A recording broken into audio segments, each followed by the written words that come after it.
강이냐? 이게 강이냐? 다시 한번 치겠습니다. 이게 강이냐? 이게 강이냐? 벌써 13년이 지났네요. 13년이 지났는데도 아직까지 낙동강의 모습은 뒤에 보는 것처럼 오히려 더 녹조로 심각해지고 있는 상황이라고 볼 수가 있습니다. 녹조에는 알다시피 마이크로스틴이라는 독성 물질이 있는데 학계에 따르면은 청산가리에 6,600배의 독성 물질을 가지고 있고, 또 해외 자료를 보면은 그 물을 먹은 코끼리 떼들이 집단 폐사하는 그런 어떤 심각한 독성 물질이 있습니다. 물에도 독성 물질이 둥둥 떠다니는 것은 기본이고, 쌀이라든지 무, 배추와 같은 농산물에도 일부 검출이 되고, 또 수돗물에도 미량입니다만은 검출을 우리가 확인한 바도 있습니다. 더 심각한 것은 이 녹조 독성 물질이 우리가 지금 여기 있는 이 공간에도 에어로졸 형태로 떠다니고 있다는데 문제의 심각성이 있습니다. 과연 이러한 녹조를 그대로 방치해 둘 것이냐. 이거는 단순한 환경 문제가 아니라 국민의 복음과 생명을 이야기하는 정말 사회 전환으로 확산 발전되고 있다라는 것을 말씀드리고 싶고, 지금 강에 대한 물의 내란은 아직도 진행 중이다. 내란을 종식시키고 제대로 가기 위해서 저희들은 노력하고 있으나 그 내란의 잔당들은 아직도 윤석열 정부의 그 물정책을 그대로 수행하면서 이 진실을 왜곡하고 있습니다. 정권이 바뀌었지만 여전히 변한 건 없습니다. 문재인 정부 5년 동안 보호처리 방안과 4대강 재자연화 계획을 세웠지만은 손 놓고 있다가 윤석열 정부에 와서 단 14일 만에 금강영산강 보처리 방안이 취소되고 60일 만에 모든 계획이 뒤엎는 일이 있습니다. 윤석열 정부가 뒤엎은 보처리 방안 그리고 4대강 재자연화 계획을 원상 회복하는 것부터 시작이 되어야 한다고 봅니다. 잘못된 것을 바로잡지 않고 녹조를 해결하겠다 하는 것은 윤석열 정권과 다름이 없습니다. 저희가 요구하는 것은 단 하나뿐입니다. 4대강에 낙동강의 수문을 개방하기 위해서는 치양수시설 개선 사업비가 필요합니다. 이것이 무려 낙동강에서만 3천억 원, 4대강 전체로 본다면은 4천억 원이 넘게 듭니다. 이 예산을 이번에 일거에 마련하지 못한다면 결국 이재명 정부 아래서도 4대강에 낙동강의 수문 개방은 없을 것입니다. 그리고 이 오늘 우리가 맡고 있는 이 악취, 그리고 낙동강 전 구간에서 발생하고 있는 오늘 저 사진들을 보십시오. 최상류의 낙동강의 최상류의 1등급의 1급수의 물이 흘러야 되는 저곳에 녹조가 가득합니다. 이런 강을 가지고 우리 미래 세대에게, 우리 후손들에게 어떻게 고개를 들고 살아갈 수 있겠습니까? 정말 물이 심각하게 녹조 현상이 심화되고 있습니다. 이 물을 원수로 두고 먹고 사는 부산 시민들, 김해 시민들 걱정이 정말 많을 것 같습니다. 문재인 정부가 조사하다가 결국 임기가 끝났는데 예산 집행도 못하고 이걸 다시 없앴던 걸 다시 시작해야 되니까 똑같은 시행착오가 벌어지는데, 문재인 정부 때 준비했던 그런 정책을 우리 이재명 정부는 곧바로 점검해서 바로 시행하는 것이 답이라고 생각합니다. 문재인 정부로부터 이재명 정부는 무엇을 핵심적으로 배워야 할 것이라고 보시나요? 물의 흐름을 빨리 할 수 있도록, 물을 흘러갈 수 있도록 취수장을 빨리 예산을 투입해서 만들고. 문재인 정부가 5년 동안 4대강 재자연화를 추진하면서 아무런 성과가 없었던 것이 아니에요. 물론 과학적인 데이터들 굉장히 많이 축적했고 국민 여론 수렴이라든지 이런 과정들을 다 거쳤습니다. 그런데도 불구하고 어떤 4대강 찬동 세력이라든지 아니면 정치적인 어떤 지형 때문에 일관성 있게 정책을 추진하지 못한 부분이 있습니다. 예를 들면 2018년도까지 4대강 16개 보에 대한 보처리 방안을 마련하는 것이 문재인 정부의 목표였어요. 그런데 2021년도에 금강과 영산강 5개 보에 대한 보처리 방안을 마련하는 것에 그쳤습니다. 하지만 그마저도 어떤 반대 세력이라든지 어떤 일관성 있게 정책을 추진하지 못하면서 단 한 개의 보도 처리하지 못했거든요. 그것이 지금까지 이 4대강 문제에 대한 어떤 논란을 끌고 오게 된 계기가 아니었나. 그렇기 때문에 이번에 이재명 정부만큼은 일관성 있게 확신 있게 4대강 재자연화에 대한 의지를 가지고 정책을 추진해야만 한다. 그래야만 이재명 정부가 말했던, 공약했던 4대강 제자연화의 어떤 결실들을 볼 수 있다라고 생각합니다.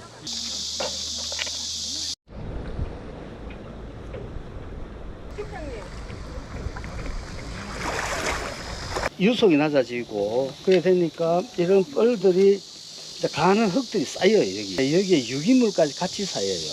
상황에 따라서 시궁청 냄새가 나는 그런 흙들이 강바닥을 조금 더 코팅을 하게 됩니다. 네, 문재인 정부에서 나름대로 금강, 영산강, 한강, 낙동강에 대한 보처리 방안에 대해서 노력한 것은 사실입니다. 그러나 결정적인 순간에 가서 정권이 그 힘을 잃어버리고 금강, 영산강의 보처리 방안을 이행을 하지 못했다는 게 한계라고 볼 수가 있겠습니다. 그 이행을 하지 못했던 이유는 어디에서 찾을 수 있습니까? 결국은 저는 그 당시 정부를 책임지고 또는 대통령실을 책임지고 있던 분들의 어떤 의식이지 않느냐는 생각이 듭니다. 단적인 예로 이낙연 총리께서 농민 한 사람이라도 반대를 하면은 보철구는 없다라는 어떤 발언을 한 적이 있었거든요. 하지 말자는 거랑 똑같은 얘기지 않습니까? 문재인 정부는 용두사미라고 말씀드릴 수 있을 것 같습니다. 처음에는 대통령이 직접 취임 10일 만에 보수문 녹조 문제 때문에 보수문 개방을 지시했는데 결국은 절차적 그 정당성을 이유로 제대로 진행을 하지 못했죠. 결국 이제 문재인 정부 때 환경운동가들은 희망 고문에 당했다라고 평가할 수 있을 것 같습니다. 왜 그랬던 것 같습니까? 여러 가지 이유가 있는 것 같습니다. 그 첫 번째는 문재인 정부가 의지가 없었다. 즉 강을 제대로 흐르게 하는, 강을 복원하려고 하는 의지가 없었다. 그게 강을 복원하지 않는 게 그들에겐 정치적 이득이 된다라고 봤던 것 같고요. 여기가 첫 번째 모니터링 지점입니다. 여기는 본포 어민들이 여기에서 선착장에서 선박을 계류하는, 어선을 계류하는 곳이기도 하고, 바로 저 인근에는 수상 스키를 타는 그러니까 수상 스키의 선착장이 있는 곳이고요. 문재인 정부는요, 일단은 국정과제로 어쨌든 4대강 자연성 회복이라고 하는 것을 국정과제로 내세웠습니다.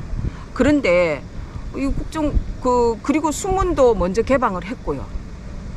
거의 되자마자 한 달 만에 수문을 열었고, 그런데 수문을 열고 나서 그 다음부터가 문제입니다. 일단은 그 다음부터는 정치적 일정에 의해서 다음에 있었던 지방선거, 총선 이런 거 있을 때마다 계속 일정을 연기하더라고요. 결국 문재인 정부는 철학이 없었던 겁니까? 아니면 의지가 부족했던 겁니까? 책임을 안 지려고 했던 거죠. 그러니까 저희는 그렇게 생각합니다. 왜 그러냐면 농민들이 그렇게 얘기하면 그래, 문제 없도록 해줄게요. 문제 있으면 그건 국가가 책임지죠. 아니, 이런 얘기를 하면, 제가 지금까지 주민들을 경험해 보면 이렇게 자신 있게 책임져 주겠다고 하면 그거 반대하는 사람은 없습니다. 국가가 하는 일인데 이렇게 나오죠. 현수막에 붙어 있는 게 그렇습니다. 농사 망하면 누가 책임지노? 이렇게 돼 있어요. 그러면은 국가가 그게 답을 하면 되잖아요. 정부가 책임져 줄게. 아니, 농사 피해가 만약에 수문 개방해가지고 물이 공급되지 않아서 피해가 발생하면 정부가 책임져 준다 하면 되잖아요. 그 말을 안 해요. 그 말을 안 하고 뒤에서 숨어가지고 주민들이 반대하니까 못해 이러잖아요. 문재인 정부가 그랬습니다. 그러면 이재명 정부는 이렇게 해달라는 거죠. 이렇게 하면 반대하지 않습니다. 그러니까 수문을 개방하는 것은 이건 당연한 것이고, 이것으로 인해서 발생하는 문제는 없도록 만들겠다. 이게 이재명 정부가 가져야 될 태도라고 생각합니다. 그런 태도를 가지고 자신 있게 밀어붙이고, 그리고 주민들한테 설득하고 주민들한테 제시하면 주민들은 반대하지 않을 겁니다. 이재명 정부의 초기 이런 모습을 통해서 혹시 그 문재인 정부 때 그런 그림자가 좀 비춰지지 않는지 걱정됩니다. 지금 어제 이제 기사를 보면 치양수 시설 개선 사업비를 이재명 정부의 첫 번째 예산을 짰거든요, 환경부가. 그런데 거기에 국정과제인 4대강 자연성 회복의 필수 조건이, 반드시 이 조건이 돼야 되는 치양수 시설 개선 사업비가요, 지금 580억 원. 이것도 실시 설계비랍니다. 공사비는 없습니다. 이게 이렇게 되면 그러면 내년 1년은 설계만 하고 앉아 있겠다는 거예요. 그러면 1년 반이 넘어갑니다. 그러면은 이제 3년 반밖에 안 남았어요. 3년 반 동안 이거는 문재인 정부 때보다 더 못한 겁니다. 문재인 정부는 그래도 처음 예산을 환경단체가 막 이래가지고 630억 원 잡았거든요. 문재인 정부의 1년차 예산을 그보다 더 작게 잡아놨어요.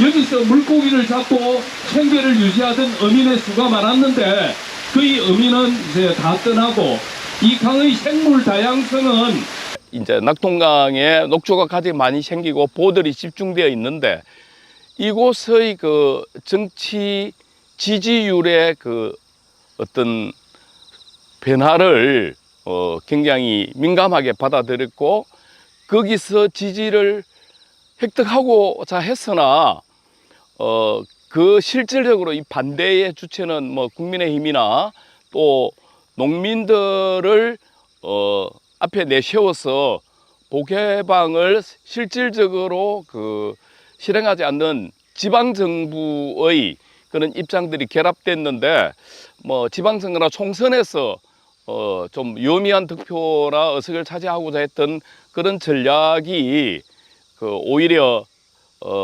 자연화도 망치고 정치적 입지도 제대로 세우지 못한 결과를 초래했다. 그러니까 너무 눈치 보기식 행정을 한 것이 아닌가 이렇게 판단됩니다. 그러면 그 이재명 정부는 문재인 정부의 그 잃어버린 5년 실패로부터 무엇을 배워야 합니까? 지금 이제 정상적인 국토 행정이나 정상적인 제도 개선이나 이런 것들을 만들기 위해서는 그 실행과 속도가 중요하다 생각하는데 문재인 정부에서 이미 여론과 내용은 이미 충분히 공론화가 됐고 지금은 실행의 시기다.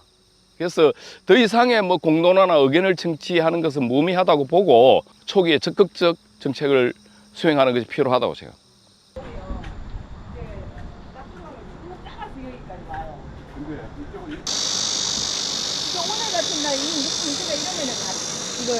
낙동강을 본 느낌은 강은 살아있는 존재잖아요. 그 존재들의 마디마디마다 사실은 볼을 박아 나갔고 뭔가 토막살인? 네, 심하게 표현하자면 강이 토막살인을 당한 것과 같은 느낌을 받았어요. 지금 이재명 정부나 행정에서 강이 살아있는 존재라는 거를 그저 그냥 행정적인 처리, 뭐 녹조가 있으니 녹조를 단순히 제거하면 된다는 그런 생각이 아니라 우리가 지금 보고 느끼고 농성을 하면서 지키고자 하는 이 강이 살아있는 존재라는 것들을 먼저 인식한 다음에 그 생명을 지키는 차원에서 녹조도 제거해야 되고 이런 생각들을, 이런 수순들을 좀 밟아가야 되지 않나 이런 생각들도 좀 했습니다. 금강은 2017년부터 이제 보가 개봉이 돼가지고 물이 흐르고 있어서 정말 예전에 살아있는 강의 모습을 보여주고 있거든요. 그래서 수많은 생명들이 돌아와 있고 이번에 1박 2일로 이제 여기 낙동강 그 녹조 조사단에 함께 참여해서 강을 보면서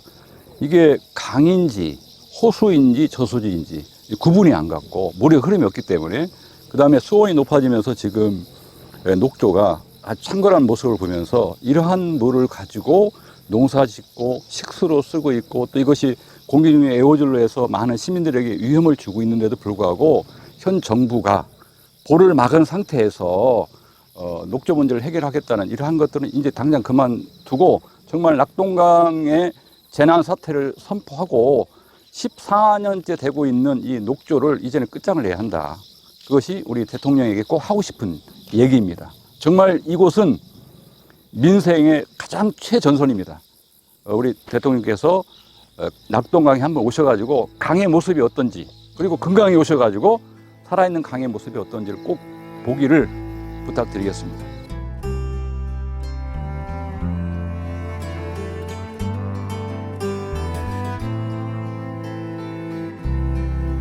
낙동강 녹조합대 13년 이게 강이냐?